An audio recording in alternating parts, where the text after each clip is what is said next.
हर हर महादेव। ओम नमः शिवाय। प्रिय भक्तों, सावन के अंतिम सोमवार की आपको बहुत बहुत शुभकामनाएं। प्रिय भक्तों, आज श्रावण मास का अंतिम सोमवार है। प्रिय भक्तों, आप सबको तो पता ही है कि सावन मास का महीना भगवान शिव को कितना प्रिय है और श्रावण मास में पड़ने वाला सोमवार और त्रयोदशी व्रत भगवान शिव को कितना अधिक प्रिय है। तो आज सावन महीना का अंतिम सोमवार है, तो आइए इस श्रावण मास के अंतिम सोमवार को भगवान की अति दुर्लभ कथा को सुनते हैं, जो कि अत्यंत ही पुण्यदायी और फलदायी है। यह व्रत सुख, समृद्धि और अखंड सौभाग्य की प्राप्ति के लिए किया जाता है। सृष्टि के पालनहार भगवान शिव की महिमा अपरंपार है। श्रावण का अंतिम सोमवार भगवान के प्रति हमारी श्रद्धा का प्रतीक है। तो आइए इस पवित्र कथा का आरंभ करते हैं। एक नगर में एक साहूकार निवास करता था। उसके घर में किसी भी प्रकार की कोई कमी नहीं थी, परंतु उसको दुख था कि उसके यहाँ कोई भी पुत्र नहीं था। वह इसी चिंता में रात दिन व्यतीत करता था। वह पुत्र की कामना के लिए प्रत्येक सोमवार को भगवान शिव का व्रत तथा पूजन किया करता था। सायंकाल शिव मंदिर में जाकर के भगवान शंकर के सामने एक दीपक भी जलाया करता था। उसके भक्ति भाव को देख करके एक समय श्री पार्वती जी ने भगवान शंकर से कहा, यह साहूकार आपका अनन्य भक्त है और सदैव आपका व्रत और पूजन बड़ी श्रद्धा से किया करता है। इसकी मनोकामना अवश्य आप पूर्ण करिए। भगवान शंकर ने कहा, हे देवी पार्वती, यह संसार कर्म क्षेत्र है। जैसे किसान खेत में जैसा बीज बोता है वैसे ही फलों को पाता है, उसी तरह इसने जैसा कर्म किया है वैसा ही इसको फल प्राप्त हो रहा है। पार्वती जी ने अत्यंत आग्रह से कहा, हे प्रभु, जब यह आपका अत्यंत अनन्य भक्त है और यदि इसको किसी भी प्रकार का कोई दुख है, उसको आपको अवश्य ही दूर करना चाहिए, क्योंकि आप सदैव अपने भक्तों पर दयालु और कृपालु हैं और भक्तों की मनोकामनाओं को अवश्य ही पूर्ण करते हैं, उनके दुखों को दूर करते हैं। यदि आप ऐसा नहीं करेंगे तो मनुष्य क्यों आपकी सेवा करेगा, क्यों आपकी पूजा करेगा, क्यों आपकी भक्ति करेगा। पार्वती जी का ऐसा आग्रह देखकर शिवजी भगवान कहने लगे, देवी पार्वती, इसका कोई पुत्र नहीं है, इसी चिंता में यह दुखी रहता है। इसके भाग्य में पुत्र न होने पर भी मैं इसको पुत्र प्राप्ति का वरदान देता हूँ, परंतु इसका पुत्र केवल 12 वर्ष तक ही जीवित रहेगा। 12 वर्ष की उम्र होने पर इसके पश्चात वह मृत्यु को प्राप्त हो जाएगा। इस समय और कुछ भी मैं इसको नहीं दे सकता। यह सब बैठे वह साहूकार सुन रहा था। इससे उसको ना कुछ प्रसन्नता हुई और ना ही कष्ट हुआ। पहले जैसा वह शिवजी भगवान का पूजन कर रहा था वैसे ही करता रहा। कुछ समय व्यतीत हो जाने पर साहूकार की पत्नी गर्भवती हो गई। ठीक 10वें महीने उसके गर्भ से अति सुंदर पुत्र की प्राप्ति हुई।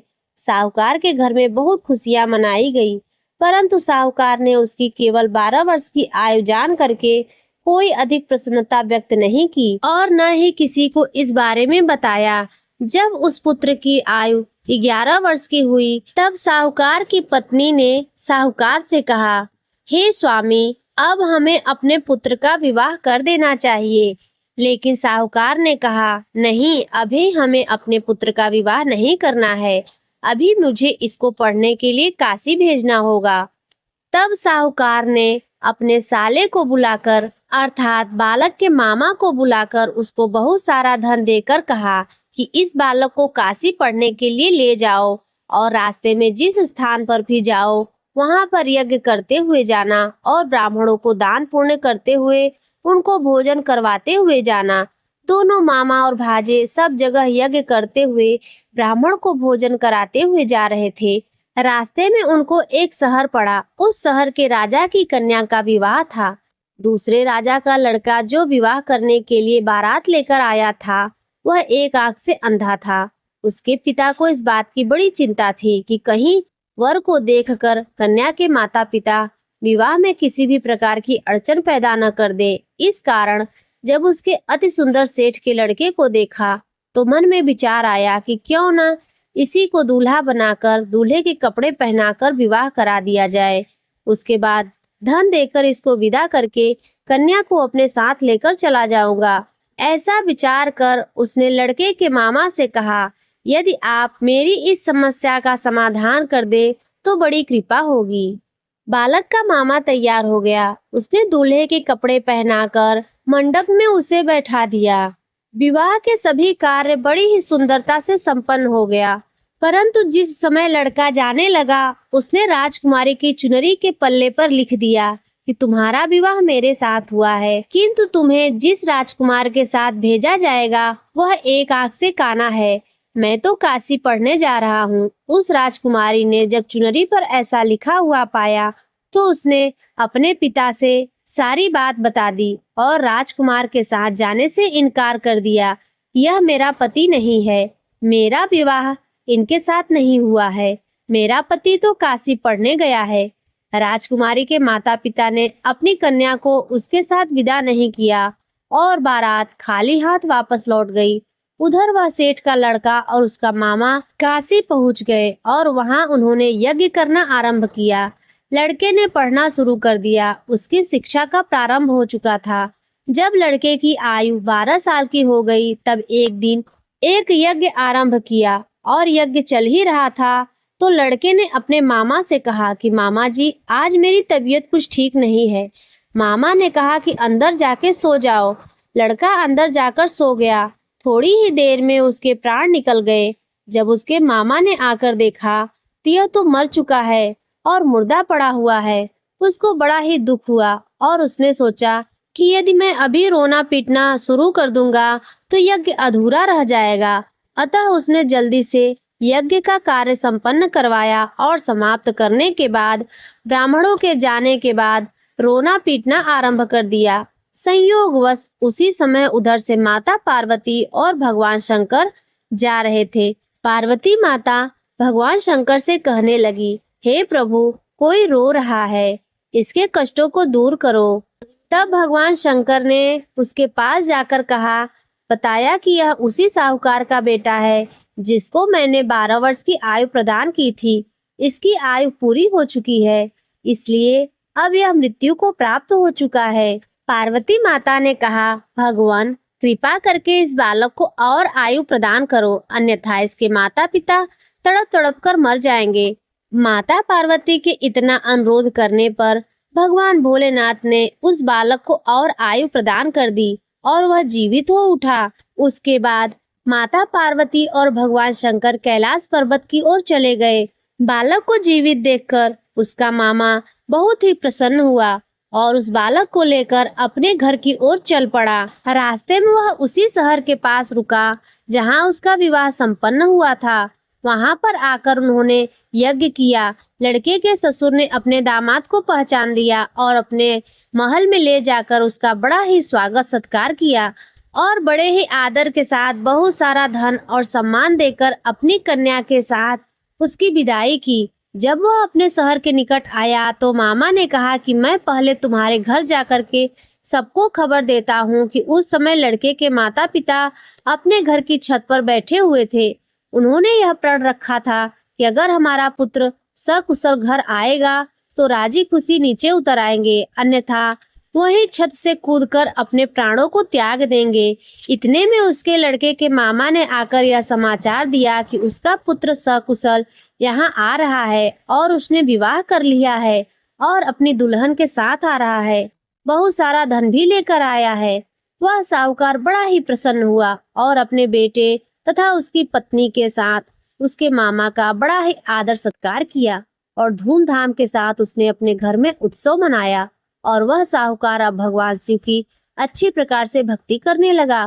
पूरे परिवार के साथ सभी लोग मिलजुल कर भगवान भोलेनाथ की पूजा आराधना करते रहे तथा भगवान भोलेनाथ की कृपा से उसको धर्म, अर्थ, काम और अंत में मोक्ष गति की प्राप्ति हुई। इस प्रकार इस कथा को जो कोई भी मनुष्य श्रवण करता है उसके जीवन से सारे कष्ट समाप्त हो जाते हैं और समस्त मनोकामनाएं पूर्ण हो जाती हैं। तो प्रेम से बोलिए हर हर महादेव। प्रिय भक्तों, आइए सुनते हैं सोमवार व्रत की दूसरी कथा।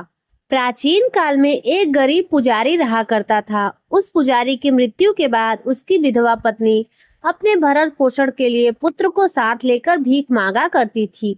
एक दिन की बात है, वह भीख मांगते हुए शाम को अपने घर वापस आ रही थी तो उसकी मुलाकात विदर्भ देश के राजकुमार से हुई, जो कि अपने माता पिता की मृत्यु के बाद दर दर भटकने लगा था। वह राजकुमार घायल अवस्था में था, उसे काफी चोट लगी थी। उसके दुश्मनों ने उसे खूब मार पीट कर उसे छोड़ दिया था तथा उसकी माता की भी मृत्यु हो गई थी। वह राजकुमार दयनीय हो गया था। उसकी यह हालत पुजारी की पत्नी से देखी नहीं गई। वह उस राजकुमार को अपने साथ अपने घर ले आई और पुत्र जैसा रखने लगी। उसे अपने पुत्र के समान प्रेम और स्नेह करने लगी, खाना खिलाती, उसका ख्याल रखती। एक दिन पुजारी की पत्नी अपने साथ दोनों पुत्रों को आश्रम में ले गई। वहां उसने ऋषि से शिवजी के सोमवार व्रत की कथा एवं विधि सुनी तथा घर आकर वह भी सोमवार व्रत करने लगी। एक बार उस ब्राह्मणी के दोनों बालक वन में घूम रहे थे। उसमें से पुजारी का बेटा तो घर आ गया, परंतु राजकुमार वन में ही रह गया। उस राजकुमार ने गंधर्व कन्याओं को खेलते हुए देखा तो उसके मन में उनसे बात करने की इच्छा हुई। वह राजकुमार उन कन्याओं से बात करने लगा। उसमें से एक कन्या जो थी वह राजकुमारी थी। उसका नाम अंशुमति था। उस दिन वह राजकुमार घर देरी से लौटा। राजकुमार दूसरे दिन फिर से इस जगह पहुंचा जहां अंशुमति अपने माता पिता से बात कर रही थी। तभी अंशुमति के माता पिता ने उस राजकुमार को पहचान लिया तथा उनसे कहा कि आप तो विदर्भ नगर के राजकुमार हो ना, आपका नाम धर्मगुप्त है। राजकुमार ने बड़े ही विनम्र स्वभाव से राजा को प्रणाम किया और उनसे कहा, हे महाराज, मैं ही विदर्भ नगर का राजकुमार हूँ। मेरा नाम धर्मगुप्त है। मेरे माता पिता के दुश्मनों ने हत्या कर दी है। मेरे राज्य पर उन्होंने कब्जा कर लिया है। राजकुमार ने सारी बातें सुनने के बाद अंशुमति के माता पिता को वह राजकुमार पसंद आया और उन्होंने कहा कि शिवजी की कृपा से हम अपनी पुत्री का विवाह आपसे करना चाहते हैं। क्या आप इस विवाह के लिए तैयार हैं? राजकुमार ने अपनी स्वीकृति दे दी तो उन दोनों का विवाह संपन्न हुआ। बाद में राजकुमार ने गंधर्व की विशाल सेना के साथ विदर्भ पर हमला कर दिया, घमासान युद्ध करके विजय को प्राप्त किया तथा पत्नी के साथ राज्य में रहने लगा। वहां उस महल में वह पुजारी की पत्नी और पुत्र को आदर के साथ ले आया और उसने साथ साथ रहने लगा। पुजारी की पत्नी तथा पुत्र के सभी दुख दरिद्रता दूर हो गए और वे सुख से अपना जीवन व्यतीत करने लगे। भगवान भोलेनाथ की कृपा से उनकी भक्ति करके उन्होंने अपने जीवन को सुखमय बनाया।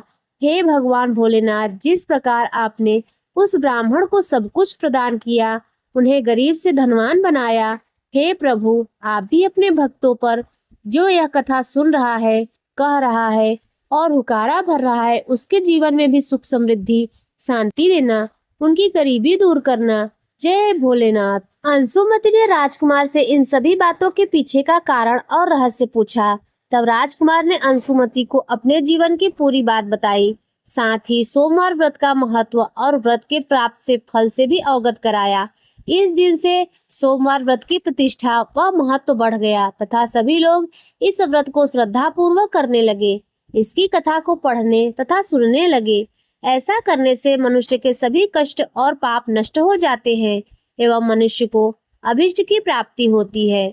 तो प्रिय भक्तों, आज की यह सोमवार व्रत की कथा यहीं पर संपन्न होती है। आज की कथा यदि आपको अच्छी लगी हो तो वीडियो को लाइक कर दीजिए। चैनल पर पहली बार आए हो तो सब्सक्राइब कर लीजिए और कमेंट में ओम नमः शिवाय अवश्य लिखिए।